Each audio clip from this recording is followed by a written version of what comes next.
दोस्तों नमस्कार। मैं के सिंह। आप देख रहे हैं अपना चहेता news channel people will.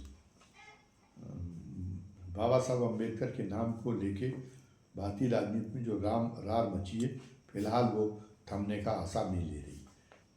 Bharatiya Janata party हो और चाहे कांग्रेस हो, दोनों में इस बात की होड़ मची हुई है कि कौन बाबा साहब के विचारों का ज़्यादा आदर करता है और कौन है और एक दूसरे में, और ये भी साबित करने की होड़ मची हुई है कि किस तरीके से बाबा साहब के विचारों की हत्या करने का काम उनके प्रतिद्वंदी कर रहे हैं। ये इस बात का एक मचा हुआ है। इस घमासान में सब कुछ तय करना बहुत मुश्किल है। कांग्रेस जैसा कि भारतीय जनता पार्टी ने अपना रवैया बना लिया है, वो हर बात में इतिहास में चली जाती, गड़े मुर्दे उखाड़ने का काम करने लग जाती है। तो बाबा साहब के मामले में भी यही कर रही है, और उसमें भी उसकी बड़ी धूर्तता का परिचय वो ये देती है कि अगर बाबा साहब का और कांग्रेस के बीच में उस समय जब बाबा साहब जीवित थे, और तो एक तो उनकी पार्टी अलग थी बाबा साहब की, और कांग्रेस एक अलग पार्टी थी। तो स्वाभाविक है कि दोनों के बीच में चुनाव में प्रतियोगिता होती हो, दोनों के बीच में दोनों एक दूसरे की बात को काटते हो, ये एक नितांत स्वाभाविक था। तो इतिहास तो जब एक नहीं रहे, इतिहास में मसीहा के रूप में किसी व्यक्तित्व के स्थापित होने का अवसर तो बहुत बाद में आता है, जब वो अधिकांश तब आता है जब वो व्यक्ति जीवित नहीं रहता। बाबा साहब के बाद के साथ में भी यही है। लेकिन बाबा साहब शुरुआत में बाबा साहब का जिनके साथ में संघर्ष हुआ या वैचारिक संघर्ष हुआ, वो तो महात्मा गांधी थे। तो महात्मा गांधी का तो नाम अभी जो राज्यसभा में उस दिन चर्चा में जहाँ वो जो चर्चा जो आजकल विषय बनी हुई है, बहस का विषय बनी हुई है, जिसमें कि गृह मंत्री अमित शाह से कुछ ऐसे शब्द निकल गए थे जिनसे उनकी बाबा साहब के प्रति अश्रद्धा झलकती हो, खींच झलकती हो। जब उन्होंने कहा अम्बेडकर, क्या अम्बेडकर अम्बेडकर अम्बेडकर लगा रखा है, इतना नाम अम्बेडकर का लेते हो फैशन बन गया है, इतना नाम अगर भगवान का लेते तो 7 जन्म का स्वर्ग मिल जाता है। इस ढंग की जिसको दलित समाज ने बहुत उस गंभीरता से संज्ञान में लिया और बहुत आहत अपने को महसूस कर रहा दलित समाज, और बड़ा गुस्सा दिखा रहा है। इस बार भारतीय जनता पार्टी भी इस बात को भारतीय जनता पार्टी को भी ये बात पता चल चुकी है, और क्षति प्रबंधन का कोई तरीका भारतीय जनता पार्टी के दिग्गजों को सूझ नहीं रहा है। तो उसमें जो उस मामले में भी, उस चर्चा में भी जो उन्होंने ये कहा था, उसमें धूर्तता ये थी कि मुख्य रूप से कांग्रेस में जिन नेताओं से बाबा साहब का संघर्ष था, उन नेताओं का उन्होंने नाम लिया। महात्मा गांधी का नाम कैसे ले सकते वो? महात्मा गांधी एक तो गुजरात के, दूसरी बात यह कि वो अंतर्राष्ट्रीय पटल पे वो भारतीय मान सम्मान के सबसे बड़े प्रतीक। तो अगर महात्मा गांधी का वो नाम लेंगे अगर प्रकारांतर से अगर महात्मा गांधी की आलोचना हो जाएगी, और महात्मा गांधी की आलोचना हो जाएगी तो उन्हें पता है कि हमारा नुकसान होगा भारतीय जनता पार्टी का। तो वो कतरा गए। अब वो पूना पैक्ट जो हुआ है, जब गांधी जी को अनशन करके और उनके अपने निश्चय से टिकाना पड़ा बाबा साहब को, उसके पहले जो द्वितीय गोलमेज सम्मेलन हुआ था उसमें तकरार किन के बीच में हुई? नेहरू और अम्बेडकर के बीच में तकरार थोड़ी हुई है। अब बाबा साहब अम्बेडकर के और गांधी जी के बीच में तकरार हुई है, और फिर वो जो है कम्युनल अवार्ड दलितों को ना मिले, दलितों को पृथक ना माना जाए हिंदुओं से, इसके लिए उपवास पे कोई नेहरू जी बैठे थे क्या? इस पर भी गांधी जी बैठे थे। और इसके बाद में भी पूना पैक्ट बड़ा जो है अनिच्छा से बाबा साहब ने किया था, और बाबा साहब बाद तक इसके लिए पछतावा जाहिर करते रहे। और आज भी जो उनके अनुयायी हैं, आज तक वो गांधी जी को कोसते हैं कि गांधी जी ने इस तरीके इमोशनल ब्लैकमेल करके और जो है दलितों को फिर वो अपने उस हिंदुत्व के उसमें दलदल में धंसाए रखा, वो दलदल से उभर सकते थे, बाबा साहब ने कह दिया था, लेकिन वो जो है इसकी वजह से वो आज भी वो जो है अन्याय के शिकार बने हुए। बात अभी भी कही जाती है इस बात को लेके, गांधी जी को बहुत कोसा जाता है। दूसरी बात ये कि गांधी जी ने दलितों को हरिजन की संज्ञा दी थी, तो इस बात पर दलितों को बहुत आपत्ति है। मायावती जी ने तो जब उनका उभार हो रहा था बसपा का, तो कैसा तांडव किया गांधी की समाधि पे, सभी को याद होगा। तो अगर उनके बरक्स बाबा साहब अम्बेडकर के बरक्स कोई खलनायक है, तो वो तो अगर कांग्रेस में कोई खलनायक है तो वो तो गांधी जी है। हालांकि बाद में गांधी जी पहले वर्ण व्यवस्था को भारतीय समाज की, हिंदू धर्म की बहुत बड़ी विशेषता के रूप में साबित करते थे। तब तक उनकी जो है सामाजिक मामलों में उनकी विचारधारा बहुत साफ नहीं थी। वो जो है परंपरागत जो एक आस्था पर उससे बंधे हुए थे, इसलिए वर्ण व्यवस्था की बड़ी वकालत करते थे, उसको एक अच्छी व्यवस्था बताते थे। और इसलिए उनका ज़बरदस्त उनके और अम्बेडकर के बीच में बहस होती रही। लेकिन 1945 आते आते तक वो जो है गांधी जी ने बाबा साहब अम्बेडकर के विचारों के प्रभाव में ये इस बात को गांधी जी ने महसूस कर लिया था कि नहीं, वर्ण व्यवस्था एक अन्यायपूर्ण व्यवस्था है। इसलिए इस व्यवस्था को बदलने की खातिर उन्होंने घोषणा की थी 1945 में कि वो सामान्य शादियों में उनकी कितनी भी नज़दीकी हो, वो नए जोड़ों का आशीर्वाद देने नहीं जाएंगे। वो केवल उन्हीं नए जोड़ों का आशीर्वाद देने जाएंगे जिसमें जो है वो जोड़े अलग अलग धर्म के हों या अलग अलग जाति के हों। इसी नाते वो पारसी फिरोज खान और ब्राह्मण इंदिरा गांधी की शादी में, इंदिरा नेहरू की शादी में आशीर्वाद देने गए थे। और जब ये उस समय ये था, उन्होंने कहा कि अब तुम दोनों लोगों का किस सरनेम का इस्तेमाल करोगी, तुम्हारी संतानें, तुम लोग किस सरनेम का इस्तेमाल करोगे। तो उन्होंने कहा कि इस धर्म संकट को दूर करने के लिए मैं अपना सरनेम तुम्हें देता हूँ। तो तभी से फिरोज खान ने भी फिरोज गांधी लिखना शुरू कर दिया था, और इंदिरा नेहरू ने इंदिरा गांधी लिखना शुरू कर दिया था। और फिर उसका जो है उनकी संतानें, उनके वंशज भी वही गांधी सरनेम का इस्तेमाल करते रहे, जिसको अब वो जो है जिसको लेके बड़ी आपत्ति भारतीय जनता पार्टी की और मोदी की है। लेकिन वो कोई राजनीतिक कारणों से वो ये साबित करना चाहते गांधी का कि वो गांधी सरनेम का अपने नाम से इसलिए लगाते क्योंकि वो राजनीतिक लाभ उठाने के लिए। लेकिन राजनीतिक लाभ उठाने का प्रयोजन नहीं था। ये सरनेम तो उनको ये गांधी सरनेम का ही उनका परिवार बन गया था जब गांधी जी ने उनको इस कारण से दिया था। और यही कारण गांधी जी की हत्या की वजह बना, क्योंकि इससे वर्ण व्यवस्थावादियों को लगा कि अगर विवाह में अगर जो जातिगत बंधन, जो अपने जाति के दायरे में ही विवाह करने की जो अनिवार्यता, उसी के कारण वर्ण व्यवस्था चल रही। और ये अगर अनिवार्यता टूट गई तो फिर वर्ण व्यवस्था का किला भी ढह जाएगा। तो फिर वो वर्ण व्यवस्थावादी थे, वो बहुत ज़्यादा इससे तिलमिला गए और गांधी जी की हत्या तक पर उतारू हो गई। उन्हीं का एक मोहरा था, उसी विषैली विचारधारा का एक विषाणु था नाथूराम गोडसे, जिसने गांधी जी की जान ले ली। तो ये इसी का परिणाम रहा। तो कहने का मतलब ये कि नेहरू जी से तो उनका कोई विवाद, उस ढंग का कोई विवाद नहीं हुआ। अगर आपको ये कहना चाहते हो कि उनको जो है कि बाबा साहब कितने खिलाफ थे कांग्रेस के, तो आपको ये कहना पड़ेगा कांग्रेस के खिलाफ तो आप कहना नहीं चाहते, क्योंकि कांग्रेस में कई नेताओं का तो आप अपने हित में इस्तेमाल कर रहे हैं। लेकिन आपको सबसे पहले तो गांधी जी का नाम लेना पड़ेगा। तो गांधी जी का इस्तेमाल तो आप अपने हित में कर ले तो आप कैसे नाम लेंगे। दूसरा नाम है जिनसे बड़ा 36 का आंकड़ा था बाबा साहब का, वो थे सरदार पटेल।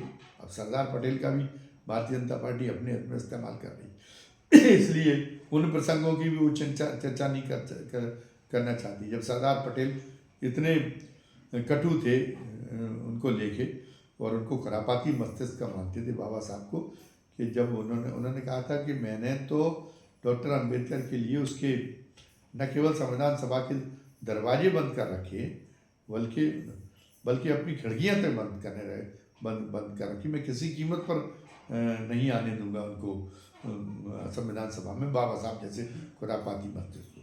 तो बाबा साहब फिर मुस्लिम लीग के सहयोग से और निर्वाचित होकर संविधान सभा में पहुँचे, और विभाजन के पहले जो संविधान सभा की जो कार्रवाई चली उसमें जो जिस तरीके से उन्होंने एक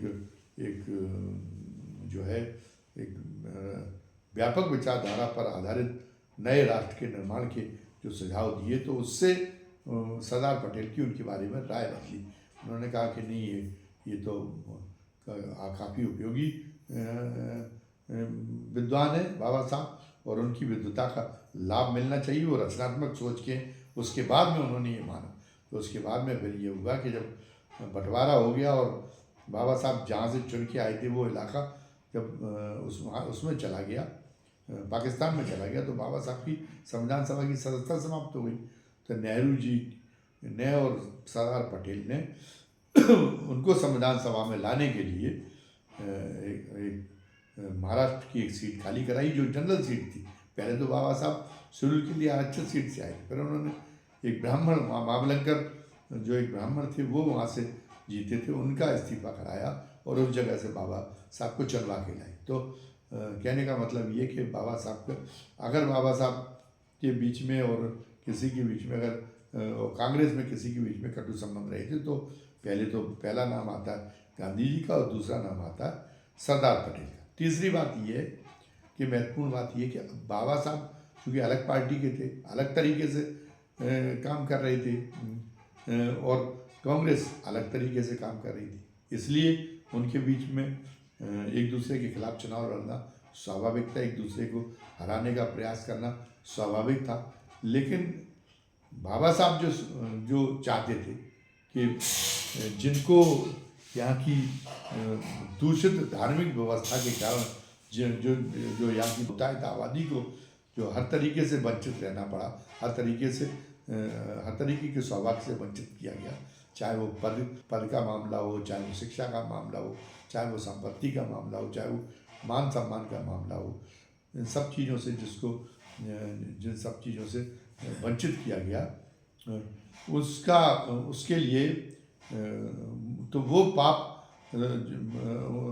करके और सारे पदों पर जिन लोगों ने कब्जा जमा रखा है उनसे अब जो है उनका विकेंद्रीकरण किया जाए, उनकी सत्ता का विकेंद्रीकरण कराया जाए और इनको वंचित जातियों को विशेष अवसर देके और जो है वो उसमें पदों के मामले में, सम्मान के मामले में, शिक्षा और संपत्ति के मामले में आगे लाया जाए। तो बाबा साहब के ये जो विचार थे, तो और इसके लिए जो अनुसूचित जातियों में है उसमें से कुछ नेता पैदा किए जाए। तो उन्होंने ये नहीं कि वो कोई बड़े व्यवस्था के पोषण में लगी हो भारतीय जनता पार्टी, कांग्रेस ने जगजीवन राम जी को जो है उनके मुकाबले उभारा और जगजीवन राम को बहुत जो है बहुत महत्व दिया पदों में और कांग्रेस के उस मामले में। और जगजीवन राम भी अपने आप में ऐसा नहीं मुखर नेता थे, वो मुखर नेता नहीं थे, वो जो है अपनी वंचितों के मामले में बहुत मुखरता के साथ में बात को रखते थे। वो भारतीय जनता पार्टी जैसी स्थिति नहीं थी जहाँ पर सर्वोच्च पदों पर भी ऐसे लोग चुन के लाए जाते हैं जो कहने को तो कोटा जो है उनका वो कह रहे हैं अनुसूचित जाति जनजाति का पूरा करें, लेकिन वो दास भाव वाले लोग हैं। लेकिन जगजीवन राम जी दास भाव वाले लोग नहीं थे। इमरजेंसी के विरोध में तो जगजीवन राम जी ने बाद में मौका आया तो इस्तीफा भी दे दिए थे कांग्रेस से इमरजेंसी हटने के बाद में, और जनता पार्टी के में उन्होंने अपनी एक अलग पार्टी बनाई। पहले तो कांग्रेस फॉर डेमोक्रेसी, पर जनता पार्टी में वो शामिल हो गए थे। तो कांग्रेस ने मतलब उस तरीके से उन नीतियों का जो बाबा साहब जिन नीतियों को तो फलीभूत होते इस देश में देखना चाहते थे, उन नीतियों को मानते हुए कि उन नीतियों का औचित्य मानते हुए कांग्रेस ने भी अपनी तरीके से उन्हीं नीतियों पर चलने का काम किया जगजीवन राम को आगे करके। और उसके बाद में जब कांग्रेस की सत्ता आई तो उत्तर प्रदेश जैसे राज्य में व्यवस्था थी कि डीएम और एसपी में से हर जिले में एक पद जो है वो उसके पास में हुआ, अनुसूचित जाति के अधिकारी के, अनुसूचित जाति या जनजाति के अधिकारी के पास में हुआ। तो ये भी एक बाबा साहब की भावना के अनुरूप काम था। अब वो फिर अमित शाह ने गिनाया कि उन्होंने तो भारत रत्न नहीं मिलने दिया था। तो अब भारत रत्न नहीं, वो बोले हमने भारत रत्न दिलाया, ये भी न्याय झूठ है। पहली बात तो ये कि बाबा साहब के का तो आपने तभी विरोध कर दिया था जब वो नेहरू मंत्रिमंडल में थे, तभी आपने विरोध कर दिया था। जो उन्होंने संविधान बनाया था, अब तो ये बातें खुल के सामने आ रही कि आपने कहा था, संघ ने कहा था कि ये संविधान हमारी भारतीयता के अनुरूप नहीं है, संविधान तो पश्चिम से उधार लिया हुआ संविधान। और फिर बाबा साहब क्योंकि जीते जी शव यात्रा भी निकाल दी थी, और हिंदू जो कोड बिल था उस मामले में भी आप अपने कट्टर विचारों के कारण बाबा साहब के विरोध में थे। तो और अगर आप कह रहे कि तब मसीहा नहीं माना था और भारत रत्न नहीं दिया था, तो आपने भारत रत्न देने के लिए कोई आंदोलन चलाया था कि आप बाबा साहब के विचारों को के प्रति आप कहीं से कोई श्रद्धा दिखा सकते थे शुरू? अरे अगर आप दिखा सकते होते तो जैसे डॉक्टर लोहिया ने प्रयास किया था, अगर उनकी असमय मृत्यु ना हो गई होती, दुर्भाग्यपूर्ण मृत्यु ना हो गई बाबा साहब की, तो 1957 का जो चुनाव था वो बाबा साहब की पार्टी ने और उन्होंने मिल के साथ लड़ा होता, डॉक्टर लोहिया की पार्टी। लेकिन उसके पहले बाबा साहब चल बसे, वो दुनिया से चले गए, इसलिए वो संभव नहीं हो पाया। तो उनका प्रयास तो दिखता है कि वो मानते थे कि बाबा साहब जो है सामाजिक भेदभाव, सामाजिक अन्याय के खिलाफ मोर्चा लगा के और एक उचित कार्रवाई कर रहे हैं, और इसलिए और उसमें जो है वो भी भागीदार, उनकी पार्टी भी भागीदार बने। ये वो तो चाहते थे डॉक्टर लोहिया, लेकिन ये भारतीय जनता पार्टी की पूर्वज पार्टी यानी जनसंघ ने ऐसा चाहो, इस बात का कोई उदाहरण नहीं था। और फिर आप कहते कि भारत रत्न आपने दिला दिया, तो भारत रत्न के लिए कहीं कोई प्रमाण नहीं है कि आपका जो है वो कि आपने कोई उसके लिए आंदोलन किया हो।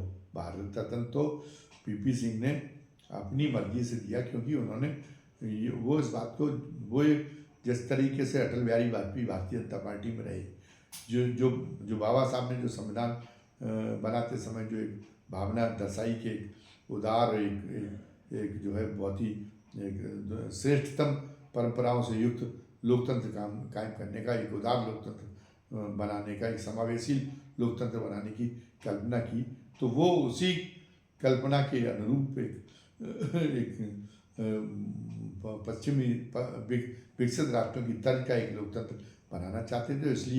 इसलिए उन्होंने वो ये चाहते थे उसके लिए कि सामाजिक लोकतंत्र जो बाबा साहब कहते हैं उसको लाना जरूरी, इसलिए एक और उन्होंने उसको संभव बनाने के लिए पिछड़ों को दिया, पिछड़ों के लिए मंडल आयोग की रिपोर्ट लागू की, और दूसरी ओर जो है बाबा साहब को भारत रत्न घोषित किया, ताकि वर्ण से पीड़ित सभी वर्ण से पीड़ित सारे तबकों को में एक नई जागरूकता को उभारा जा सके और वर्ण व्यवस्था को महत्वहीन किया जा सके, इसलिए उन्होंने दिया। और वो भी ये भी कुछ पत्रकार अब ये भी कहने लगे कि नहीं वो तो जो है सोशलिस्टों के और काशीराम के दबाव में दिया। एक तो काशीराम उस समय इतने प्रभावशाली नहीं थे कि उनका दबाव महसूस करते बीपी सिंह का। वो तो 1989 में पहली बार काशीराम की पार्टी को उत्तर प्रदेश में 13 सीटें मिली थी, केवल मात्र 13 सीटें। उसकी वजह से ये नहीं था कि काशीराम का दबाव वो महसूस करने लगा, बड़ा खतरा। और दूसरी बात ये कि सोशलिस्टों का तो चरित्र ये था कि भले ही डॉक्टर लोहिया ने उनको चाहे जितना प्रयास किया हो, लेकिन उनकी वजह से जो नेतृत्व तैयार हुआ, वो नेतृत्व की भावनाएं कम, जो किसान जातियों से जो नेता आए उनकी भावनाएं कम सामंतवादी नहीं थी, और इसलिए वो दलितों के प्रति उनका जबरदस्त दुराग्रह था। उसमें यही तभी देखा गया बीपी सिंह के समय के, जब उन्होंने देखा वो ये जब उत्तर प्रदेश में मुलायम सिंह का मुख्यमंत्री में चयन हो गया, तो बीपी सिंह ये चाहते थे कि पूरा सामाजिक न्याय का एक चक्र पूर्ण करने के लिए अब बिहार में दलित मुख्यमंत्री चुना जाए, और उसके लिए बहुत ही उपयुक्त उम्मीदवार भी थे उनके पास, रामसुंदर दास। लेकिन शरद यादव जो है वहाँ वो बन गए, वहाँ के पर्यवेक्षक बन के गए। और शरद यादव ने पूरी तरह कोई सामाजिक न्याय का, कोई लोहियावाद का कोई ख्याल नहीं रखा, और उसके उन्होंने जो है वहाँ पर यादव को, यानी लालू प्रसाद यादव को मुख्यमंत्री चुनवा दिया, केवल जातिवादी भावनाओं के तहत। और मुलायम सिंह जी ने भी क्या किया, उनका भी बाबा साहब के प्रति, वो कैसे भारत रत्न दिला सकते थे आप, जो पुष्पास्पद कहते हैं कि नहीं, वो सोशलिस्टों ने दिलाया। मुलायम सिंह ने तो जब सपा और बसपा गठबंधन टूट गया तो बाबा साहब के लिए केवल गालियाँ ही थी, और बाकी तो उनको देशद्रोही और जाने क्या क्या साबित करके रख दिया था। इतनी बाबा साहब के लिए इतने अपमानजनक साबित किए थे। तो वो कहने का मतलब ये कि वीपी सिंह का पूरा जो है, जो बाबा साहब को भारत रत्न दिया, वो उनका बाबा साहब के प्रति जो उनके मन में जो उससे सच्चा सम्मान था, उसका वो प्रतिफल था। और वो उसी ढंग का बाबा साहब के विचारों जैसा ही लोकतंत्र बनाना चाहते थे। इसलिए उन्होंने कई जो है राजनीतिक सुधार करने का प्रयास किया। जैसे उन्होंने कहा कि उद्योगपतियों के उसमें न रहें, उद्योगपतियों के अनुग्रहित न रहें पार्टियाँ। तो उन्होंने ये कहा था कि जो चुनावी कोष है, चुनाव लड़ने के लिए जो पैसा है, वो उद्योगपतियों से उसके लिए चंदा राजनीतिक पार्टी न लें, उसके लिए एक सरकारी कोष की व्यवस्था की जाए, और उस कोष के माध्यम से जब चुनाव आए तो जिस पार्टी को उसके पहले वाले चुनाव में जितने वोट मिले हों, उस अनुपात में उस कोष में से वो सहायता उपलब्ध करा दी जाए। इस तरह की कई तरह की बातें थी। एक व्यक्ति एक पद, इसी सिद्धांत के तहत उन्होंने खुद भी, जब वो प्रधानमंत्री चुन गए तो जनता दल के अध्यक्ष थे, वो तो उन्होंने छोड़ दिया था, SR बोम्मई को चुनवाया था। यहाँ पर उन्होंने प्रयास किया था उत्तर प्रदेश में कि वो एक व्यक्ति एक पद के सिद्धांत यहाँ पे लागू हो। उसके लिए वो जो है उन्होंने उनको रामपूजन पटेल को बनाया था, लेकिन मुलायम सिंह ने उनको पिटवा दिया। वो डॉक्टर लोहिया के अपने डॉक्टर लोहिया का अंतर राग तो अलापते रहे, लेकिन डॉक्टर लोहिया के विचारों के अनुरूप लोकतंत्र बनाने में उनका कैसा योगदान है, ये उसके बारे में तो खैर अब क्या चर्चा इसकी की जाए। सभी लोग जानते हैं कि उन्होंने लोकतंत्र को कितना समृद्ध किया या उसका कितना अनर्थ किया। तो कहने का मतलब ये है कि भारत रत्न देने वाले में भी अपने मुँह मियाँ मिट्टू बन रही। भारत रत्न देने में भी अम्बेडकर साहब को जो भारत रत्न घोषित हुआ, उसमें भी भारतीय जनता पार्टी का कोई योगदान नहीं। लेकिन क्या हुआ पहले और क्या नहीं हुआ, इसका कोई महत्व नहीं है। इसका ये मुर्दे उखाड़े जाने का कोई मतलब नहीं है। अभी तो बात ये है कि बाबा साहब के अनुरूप सारे लोग, जब एक अनुरूप है कि बाबा साहब के अनुरूप नया भारत बनना चाहिए, तो फिर बाबा साहब के विचारों को फलीभूत करने के मामले में आप परिचय दें कि आप बाबा साहब के विचारों कि आप महत्व को स्वीकार करते हैं, और उनकी उपयोगिता को स्वीकार करके उसको साबित करें। और वो इस बात से तो, और इसके लिए पहली तो जवाब भारतीय जनता पार्टी से ही मांगा जाएगा, क्योंकि सरकार उसकी है। तो अगर जितनी दुहाई देते हैं, जवानी जमा खर्च करते बाबा साहब के बारे में, उस जवानी जमा खर्च से आपकी ये तय नहीं होगा कि बाबा साहब के प्रति आपके मन में सम्मान है कि नहीं। ये इस बात से तय होगा कि आप जो है, जो एक प्रसंग उठाया गया था कि भारत सरकार चलाने वाले जो 90 सचिव होते हैं, उनमें से केवल 3 लोग OBC समाज से केवल 3 लोग हैं। तो ऐसा क्यों है? आप जो जातियां वंचित रही हैं, उन जातियों को समुचित अनुपात में प्रशासन में के हर स्तर पर भागीदारी दें। और दूसरी बात ये है कि अभी भी इतना सशक्त नहीं हो पाई वंचित जातियाँ कि आरक्षण समाप्त करने की सोची जाए। तो आप जो है सरकारी भर्तियों में अगर नियमित भर्तियाँ अगर आप कम कर रहे हैं, और आप पता चला कि आप संविदा और उस पर आउटसोर्सिंग के आधार पर आप नौकरी देने का काम करें, तो संविदा और आउटसोर्सिंग में भी आरक्षण व्यवस्था को लागू करने की मांग आपको माननी चाहिए। और आपको इस बात के लिए पहल करना चाहिए कि निजी क्षेत्र में भी आरक्षण की व्यवस्था लागू हो और उसमें भी वंचित जातियों को अवसर मिले। और ये उत्तर प्रदेश में जो आपके शासित राज्य, उन राज्यों में भी ये व्यवस्थाएं लागू, ये नहीं हो कि पता चला कि खुद मोदी जी जब प्रधानमंत्री बने थे तो कितना तब उन्होंने पहली बार में तो बाबा साहब का नाम बहुत लोग अलापते थे, लेकिन उनकी पोल तब खुल गई थी जब उन्होंने राज्यपाल कई राज्यों में बनाए, उनमें एक भी अनुसूचित जाति का राज्यपाल नहीं था। अखबारों में जब ये खबर छपी तब काफ़ी इक्का दुक्का राज्यपाल बनाए, लेकिन वो नहीं बनाए थे। और उनके अभी भी उनके चाहे केंद्रीय मंत्रिमंडल हो चाहे राज्यों के मंत्रिमंडल, उन मंत्रिमंडलों में जहाँ पे फैसला लेने की शक्ति जिन पदों में होती है, सरकार के जिन पदों में होती है, उनमें वो जो है बहुत ज़्यादा दलित और पिछड़ी जातियों के लोग नहीं है। तो ये तो बाबा साहब के विचारों की बिल्कुल प्रतिकूल है ये नियत। तो ये साबित कर रही कि आप तो वर्ण व्यवस्था के पोषक हैं। तो अगर आपको जो है वर्ण व्यवस्था का मोह छोड़ना पड़ेगा, अगर बाबा साहब के प्रति आपकी जो है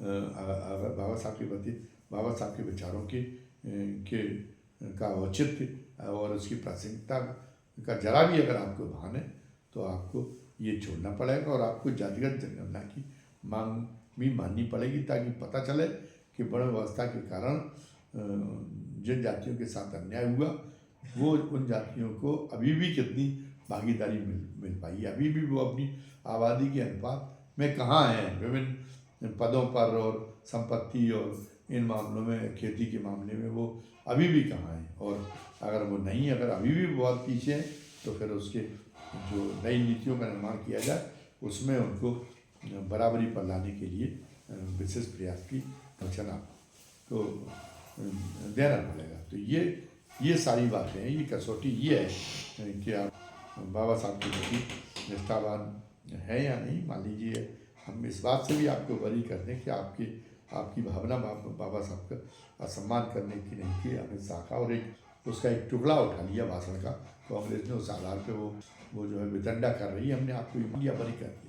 लेकिन इस मामले में आपको उस भाषण के लिए तो राज्यसभा में जिसको लेकर अल्लाह बचा आपको बरी कर सकते हैं, लेकिन आपको इसलिए आपको इस बात के लिए आपको बरी नहीं कर सकते कि आप बाबा साहब का नाम भी लेते रहें और साथ साथ में आप जो है जो बाबा साहब जैसी व्यवस्था बनाना चाहते हैं उस व्यवस्था के विरोध में भी काम करते रहें और आप एक पुनरुत्थान का प्रयास भी काम करते रहें, आप एक प्रतिगामी दिशा में देश को ले जाने की कोशिश भी करते रहें। ये काम नहीं चलेगा। आज बाबा साहब का नाम सबसे ज़्यादा प्रभावशाली है, उनके विचार सबसे ज़्यादा प्रभावशाली हैं। दूरगामी दृष्टिकोण से अगर आप ये सर्वधर्मता पे वर्ण व्यवस्था को फिर जो है चोरी से लागू करने की हठधर्मिता दिखाते हैं तो उसके दूरगामी प्रभाव देश की एकता के लिए, देश की अखंडता के लिए बहुत बुरे होंगे। आज की वीडियो में बस इतना ही। धन्यवाद। जय हिंद, जय भारत।